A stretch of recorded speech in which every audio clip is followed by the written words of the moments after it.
Hello everyone, myself Naida Taranum, Assistant Professor from Government Engineering College, Raichur.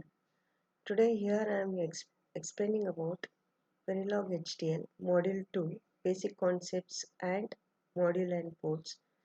So in the first session,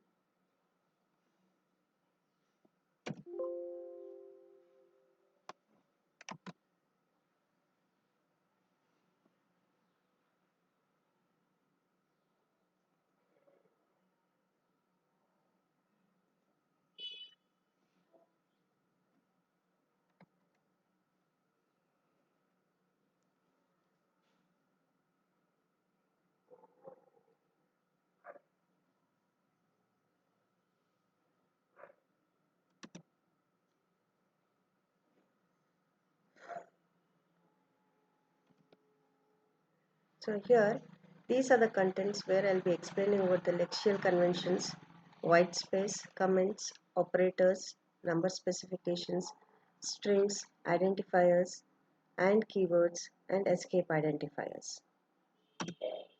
First, let us see what is lexical conventions.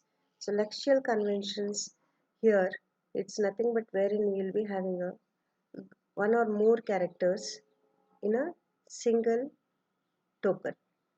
That is, wherein these text files are used for the explanation of the special cases. Like the basic lexical conventions used by the Verilog HDL are similar to that of your C language. And here whatever the keywords and whatever the keywords we'll be using here all are case sensitive. And let's continue with the contents. So wherein we'll be seeing about the white space. Here in the white space we have the blank space will be specified by using a backslash and a B, the tabs with the backslash and a T, new line backslash and N.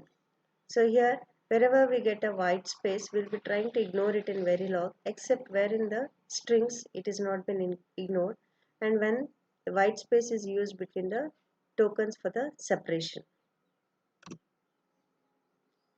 The next lexical convention is a comments.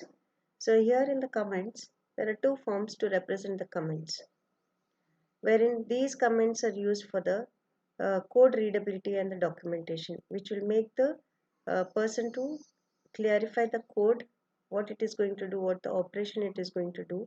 So that is used for the code readability and the documentation. There are two comments, single line comments and multiple line comments. So here the single line comments is being represented by using two backslash. After this, whatever the text comment is been written, whatever the text information is been written, that is not executable. That is going to explain what the operation of the code is going to be done. So that is used for the readability and the documentation. And the next one, the second comment what we'll be using is a multi-line comments. So these multi-line comments will be beginning with the backslash and a star and end up with the star and a backslash. So whatever is been written between these two, that is backslash and the star, between the start and end, whatever the text has been written is used for the readability and the documentation, which is not executable. It is only to make the person clear about the operation what the code is going to do. Next, we cannot implement a nested comments wherein we'll be having multiple that is backslash star followed by the text, and then again we have a backslash star and followed by the text and then star and a backslash. These are all illegal comments which is not been recommended in case of your Verilog HDL. Then we'll come on to the operators. Here there are three types of operators: unary operator, binary operator and ternary operators. So unary operator, this is one example of an unary operator wherein here we have taken A is equal to negate B and then terminated with a semicolon. So this negate operation is an unary operator. Negate is a unary operator and B is an operand when it is trying to perform an operation on a B operand. So the functionality is like the complement of B is being stored in A. So negate is a unary operator. The negate symbol is in unary operator, and B is a single operand. And the next example for the binary operands, that is A is equal to B double ampersand C, then terminate it with a semicolon. This double ampersand is a binary operator which is going to do the logical binary operation on B and C, and where B and C are the two operands. After performing the logical operation, logical negate operation, it will be storing the result in A as a Boolean operation, Boolean result, that is either true or false. Then the third example is a ternary operator, wherein we will be having A is equal to, this is an example, A is equal to B question mark C colon D, and then terminate it with a semicolon. Here question mark and colon are ternary operators. B, C and D are operands. So this, the functionality what it is going to do is, that is, it will check whether first B is a true value, that is logic 1. If it is 1, then C value is been assigned to A, else D value is been assigned to A. The next we have the number specifications.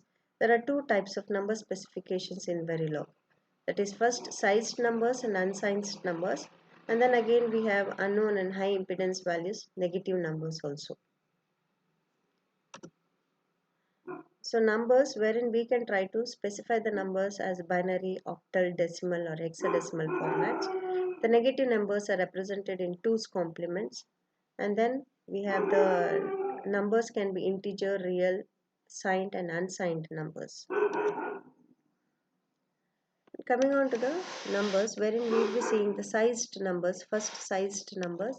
So the sized numbers syntax has been written in such a way that is size tick base format and then followed by the number. The number is wherein we can represent the number in terms of an hexadecimal value, or it can be a decimal value or binary format, and the size wherein the size is written in the decimal, in the number, in the form of numbers. So this is an example of a sized numbers wherein we have 4 tick B followed by 4 ones. So wherein this is going to tell this is a 4-bit binary number, that is equivalent to a decimal 15.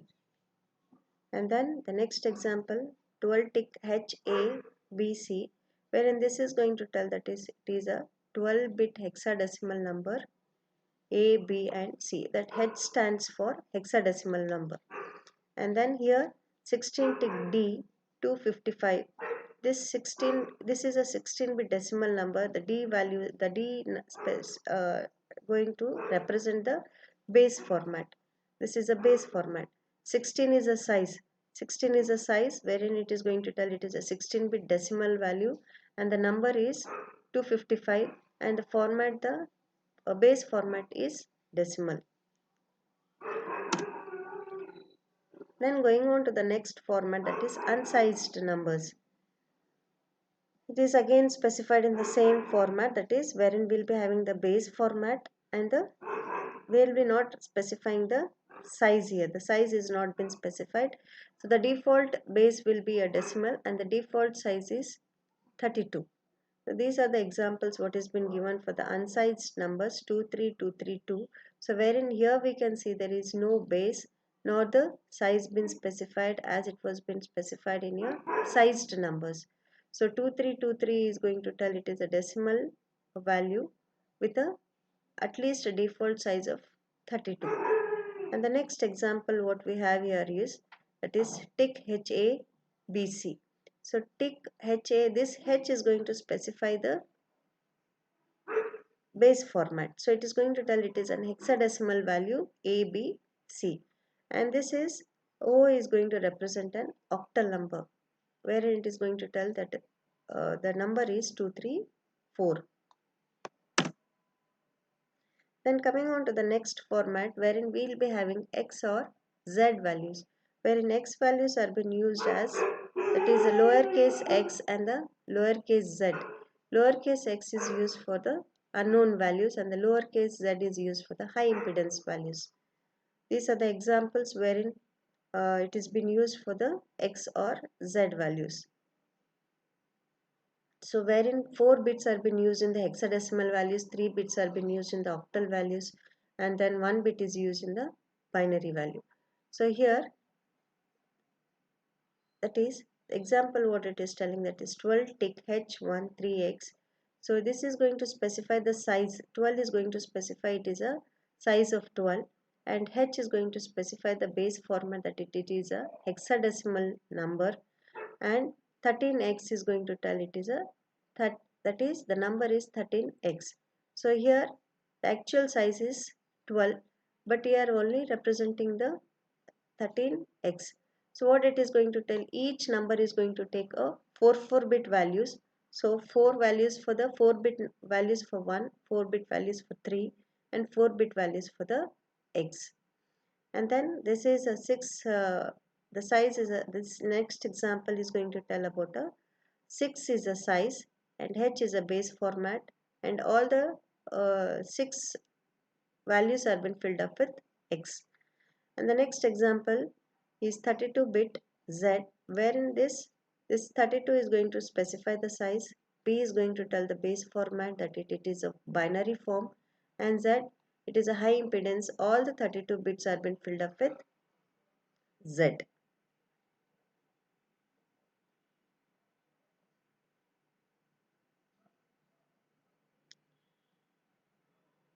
So the extending, if the size is, the value given number is smaller than the given size, then we'll be extending the most significant parts with the X or Z, or extend it with zeros.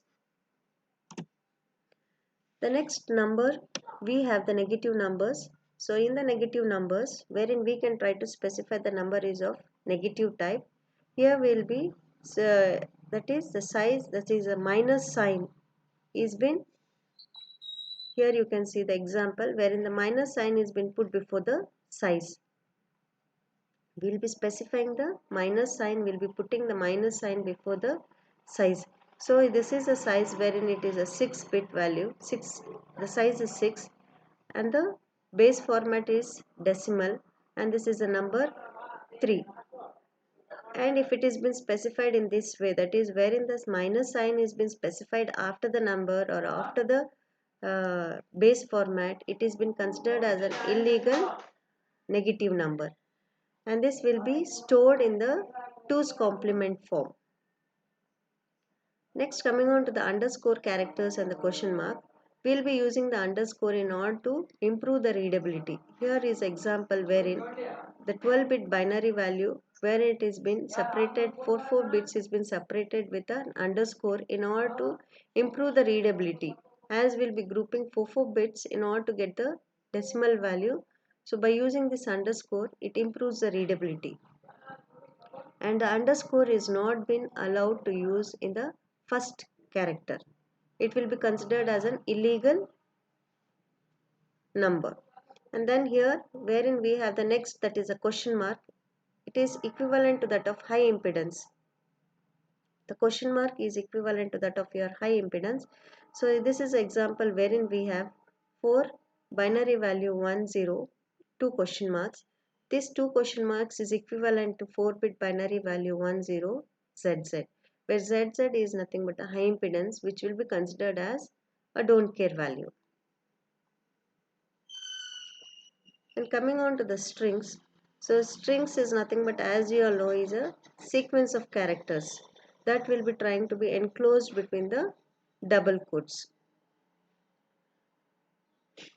and it has been restricted that it should be in a single line. So this is an example of a string wherein we are trying to display it as an hello world, which has been put inside the double quotes, which has been declared, which has been written inside the double quotes. Another example here, a backslash p, again which has been enclosed within the double quotes. These are the examples of the strings which is similar to that of your C. So here whatever the text or whatever the matter is been written within the double quotes is considered as a strings, but one restriction is that it should be in a single line. Then we have identifiers and keywords. So these identifiers wherein we will be using uh, as a name given to the object that can be referred in the design, so that we can try to refer it in the design. So these identifiers should start up with the alphanumeric characters. It can be started even with the underscore and the dollar sign. It should always start with an alphanumeric character, or it can start up with a underscore. And wherein the dollar sign, wherein we'll be using these dollar sign keywords for the system task only. It should start all the system task keywords will be starting with a dollar sign. So here is an example wherein we have written a register value and then terminated with a semicolon, wherein register is a keyword and value is an identifier. The next example, input space clock and then terminated with a semicolon, wherein input is a keyword which is going to specify it is of input type, and the clock is an identifier. Escaped identifiers. So escaped identifier starts with a backslash character and ends up with a white space. That white space can be a space, tab, new line. We can have any printable characters between start and end. The backslash and the white space are not part of an identifier. These are the examples of a escaped identifiers, that is backslash a plus b minus c, and this double slash is going to tell this is a comment, wherein the comments whatever is been written after these two double slashes are not been executable. This is only used for the readability and the documentation, wherein it is going to specify what this example is going to perform the operation. So a here a plus b minus c is a identifier. So what it is telling, that is the identifier starts with a backslash and ends up with a white space.